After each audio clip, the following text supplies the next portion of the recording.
Okay, so today we're going to talk about integration by parts. And integration by parts is another method of integrating certain functions that would be difficult to find the antiderivative of. So far what we know is one method of doing something like that is using U substitution. So in fact, integration by parts is somewhat kind of known as um, the product rule for antiderivatives. Remember when we talked about derivatives, we had like the chain rule, quotient rule, product rule. So think about the integration by parts as like the product rule of antiderivatives. So let's kind of make a comment on that.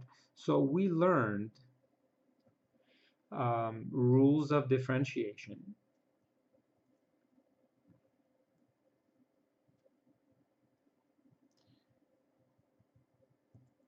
such as the chain rule, um, so and so on, quotient rule and so on. So what we're going to now do now is we will now learn a rule that corresponds to the product rule differentiation,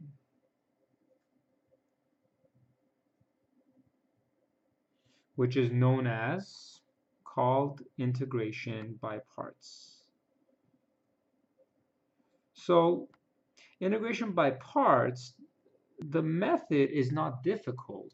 That's pretty straightforward.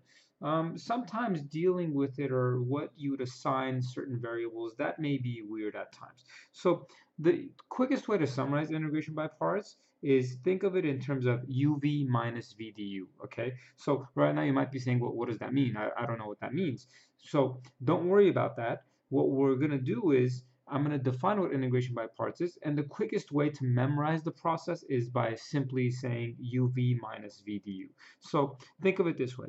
When we say integration by parts, what we're going to notice is we're going to have a product of two functions. So for the integral f of x times g prime of x dx. So what you notice is from these two functions, why am I calling this g prime? Because I'm saying, look, I should be able to find the antiderivative of this. So think of it this way. When you have two functions, it's easier usually to find derivatives than it is to find antiderivatives. So generally, if one of these two functions, if let's say, for example, for f, I can't find the antiderivative, then there's going to be a variable we're going to need to find the antiderivative of. So I would assign g prime to the variable that I'm going to find its antiderivative. So remember that. Usually, I'm going to assign f a variable and g prime a variable as well. And then whatever I assign to g prime, I'm going to have to find its antiderivative. So that should kind of give it away. So here's what we're going to say. We're going to say let u equal to f of x. And v equal to g of x.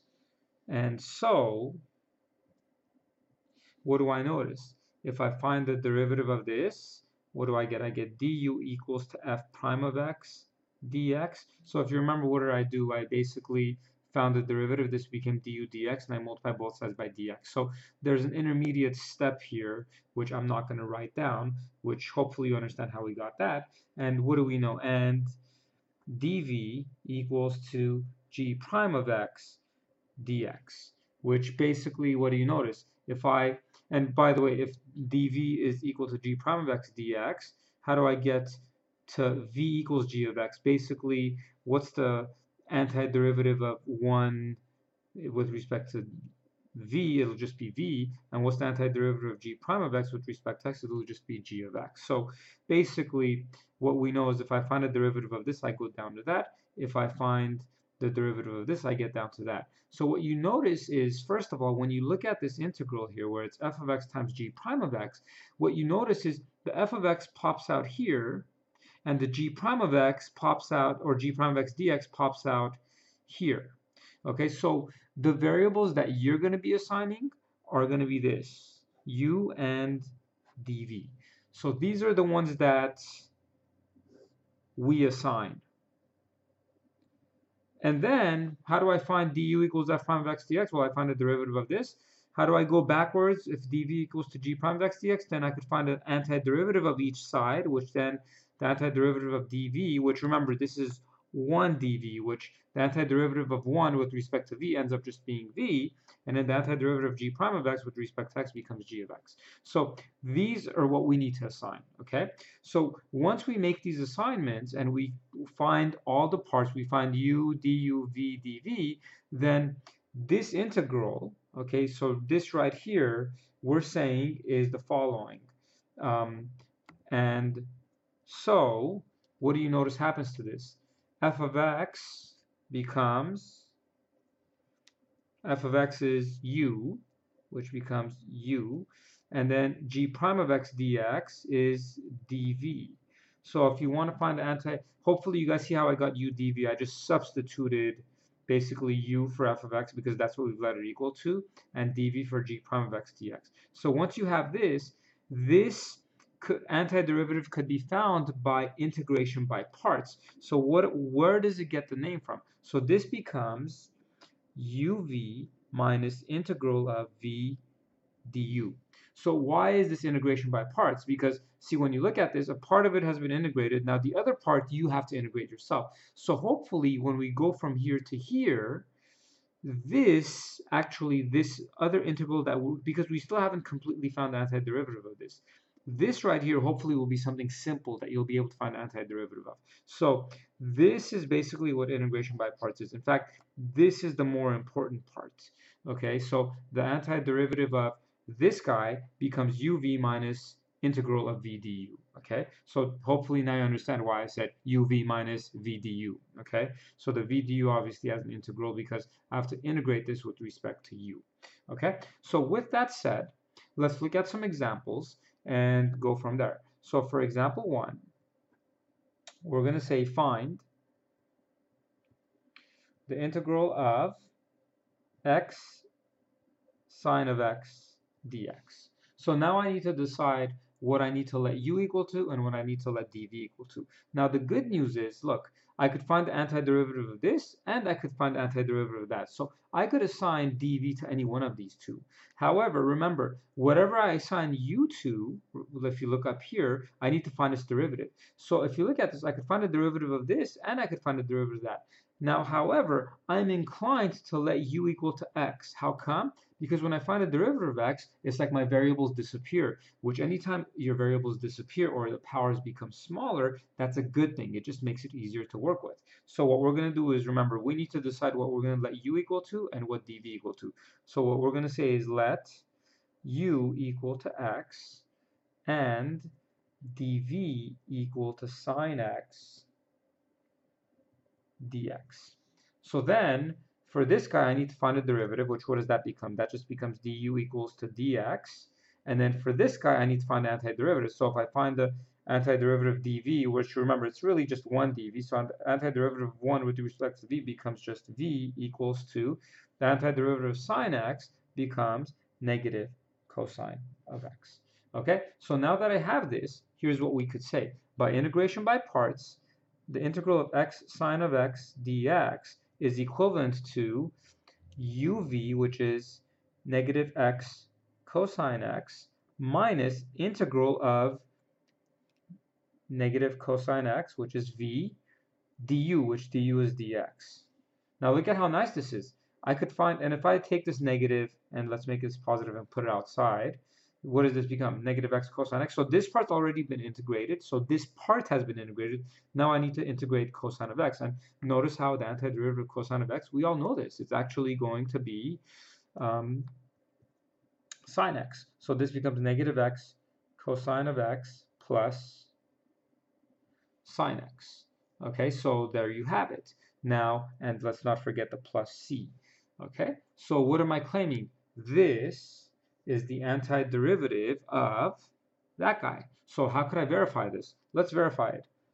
So what I claim is if I find this derivative, I should get that back. So let's see. let's find the derivative of this. This is the product rule. So the derivative of the first, which is -1, times the second, plus the derivative of the second, which is the derivative cosine is negative sine x times negative x becomes x sine x, plus the derivative of sine of x, which is cosine x, and then the constant goes away. So then what do you notice here? The negative cosine x cancel out, and sure enough, you get x sine of x. And look at how cool that is. In fact, we got something that looked like it wasn't even close to our antiderivative of that, but in fact it is. So integration by parts is actually very crucial, and it's a very nice process that we use to find antiderivatives. So remember, it's not always as obvious, but usually when you see a product of two functions, usually integration by parts is the way to think about it. Okay, so let's look at example 2. Now, example 2 is a little trickier. So let's see how example 2 works out. So for example 2, we're going to say find the integral of e to the x sine of x dx. Okay, so now we're going to say, okay, look, we're going to use integration by parts. And once again, I could say, look, I know the antiderivative of sine, and I know the derivative of e to the x. So it doesn't matter how we approach this problem. It really won't make a difference, because here's the problem. In example 1, we noticed that when we found the derivative of x, x kind of vanished.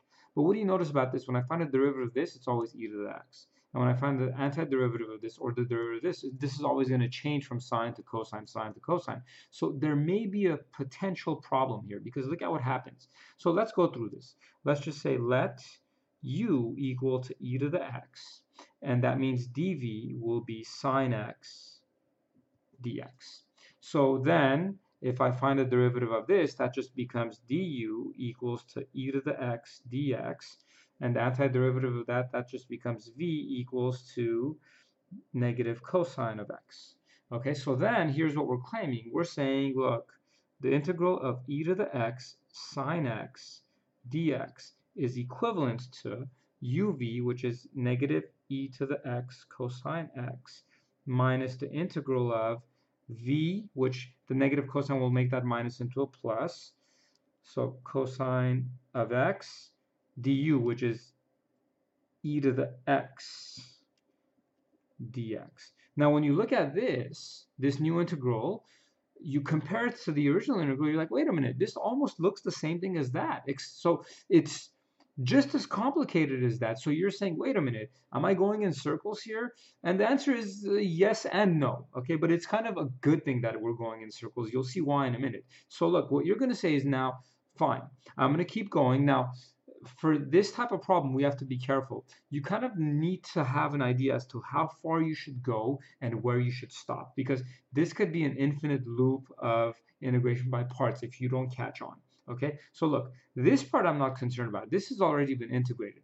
I need to integrate this. So let's follow the same process as this, and then let's not switch around what we let u equal to and so on, because you're going to see something nice is going to happen. So for this part, let's use integration by parts again. Now remember, you could use integration by parts as much as you'd like. So we're going to say let u equal to e to the x, and then dv equal to cosine of x dx. So then what does that become? Du equals to e to the x dx, and v equals to negative, or just sine x. Okay, so now let me kind of rewrite all of this again, because this is going to be important. So I'm going to rewrite all of this again. So this equals to what?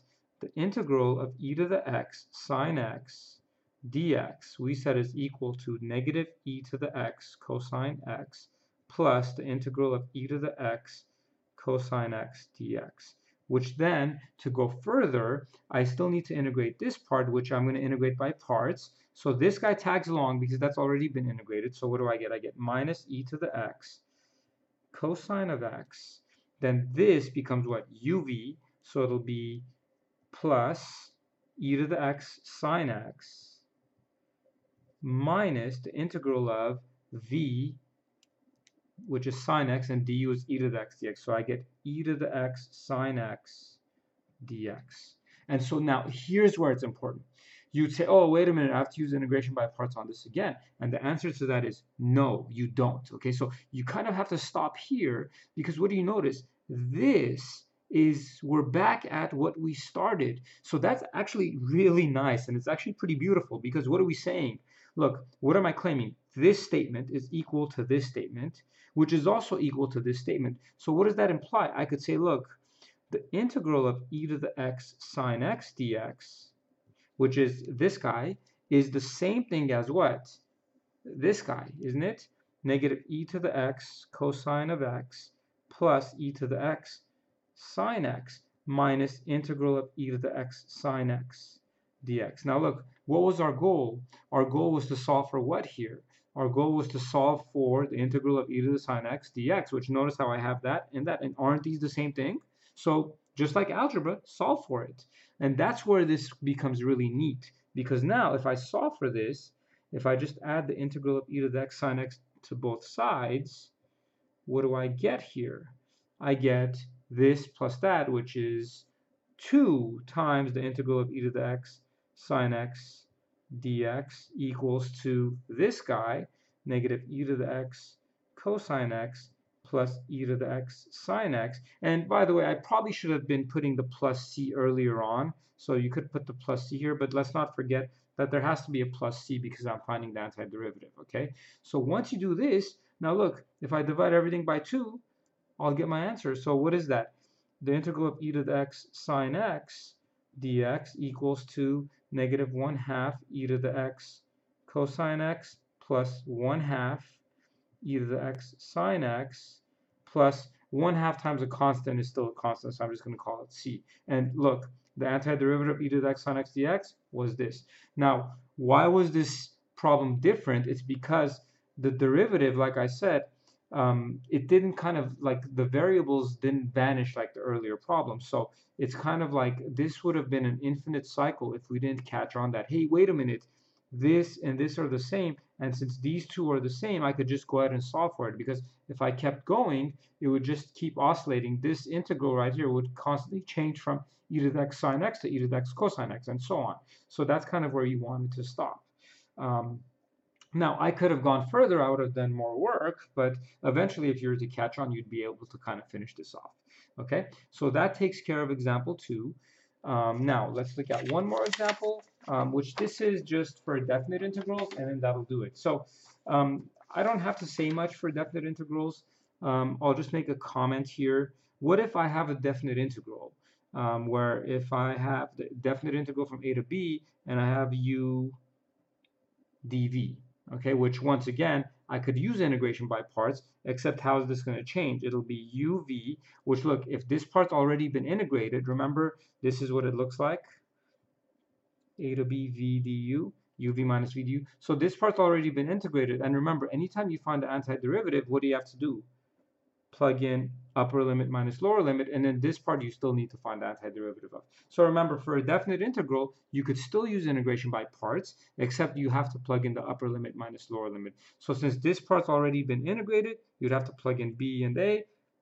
If this part, you have to first find the antiderivative and then plug it in. So let's look at a third example, and then that'll basically do it. So if I would say find the integral from 0 to 1 of tangent inverse of x dx. So for this one, if you look at this, it doesn't look like there is a product. So you'd use the chain, or the, not the chain rule, so you'd use the integration by parts here, but you can still, because look, what do we know? If I'm going to use integration by parts for something like this, what am I kind of forced to do? We know that the tangent inverse, we can't find its antiderivative, but we could easily find its derivative. So we're kind of forced to say, okay, then let u equal to tangent inverse of x. And then what does dv have to be? dv has to equal to dx. So if that's the case, then what's du going to be? 1 over 1 plus x squared dx, and then v here will equal to x. So what are we claiming here? The integral from 0 to 1 of tangent inverse of x dx becomes what? It becomes uv, so it's tangent inverse of x times x, that's from where? 0 to 1, minus the integral of v, which is x times du, which 1 over 1 plus x squared times x just gives us that from 0 to 1. Okay, now what you notice is this we could already evaluate, okay, which is x tangent inverse of x.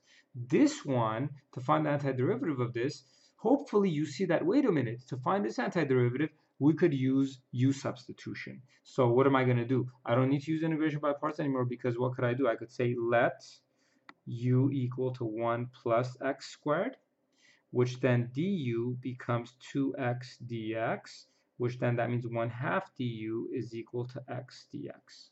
So let's kind of take all of this and continue it on down here. So what does that leave us with? We get x tangent inverse of x from 0 to 1. I'll wait until I integrate the whole thing and then I'll start plugging things in. This becomes what? Minus the integral. Now remember, I need to change my lower and upper limits. So if x is 0, u is 1. When x is 1, u is 2. So this is the integral from 1 to 2. And there's what do I notice? This will be x dx, which gives me just 1/2 du, so I can move the 1/2 out front. It'll be 1 over u du. Now look at how nice this is. I could find this antiderivative, and then I'm ready to simplify this. So it'll be x tangent inverse of x from 0 to 1 minus 1/2. The antiderivative of 1 over u is ln of u from 1 to 2. And now we're ready to plug this in. So if I plug in 1, I get 1 times tangent inverse of 1 minus 0 times tangent inverse of 0 minus 1/2 times ln of 2 minus ln of 1. So what does this become? Tangent inverse of 1, that's pi over 4 times 1, which is pi over 4. 0 times tangent inverse, that zeroes out. And then ln of 2 is just ln of 2, we'll leave it as that. And then ln of 1, that zeroes out. So this just becomes what? Minus 1/2 ln of 2. Okay, and so you could get a common denominator and put them together if you want, or you could just leave it like this. So there you have it. So notice how we could. Is it possible to use u sub within an integration by parts? Absolutely. Okay, but remember, for integration by parts, usually what you want to assign u and dv to, well, first of all, whatever you assign dv to, you better be able to find its antiderivative. Okay, and so that sometimes makes it easier for us to decide what we need to do. There are other times where you'd want to let your variable or let u equal to something where eventually your variable is going to go away. Now, the one last thing I want to say before I end this lecture is that you may need to use integration by parts multiple times, okay? Like, for example, too, we used it twice, right? So there may be a time where you need to use integration by parts 3 times or 4 times. So the more you practice with this, the better idea you'll get as to what approach to take. Now, could it happen that you might make the wrong assignment for u and dv? Absolutely. I mean, you'll make a mistake once in a while and you'll make the incorrect assignments. But if you get stuck in the process, chances are, if you go back and reassign your u and dv, you'll kind of get down on the right path. Okay, so that takes care of section 7.1, which is integration by parts, and it's very important. Actually, it's really neat the way it works, and it's important for you to kind of understand what's going on. So if you have any questions, feel free to ask me. Okay, but that basically takes care of this section.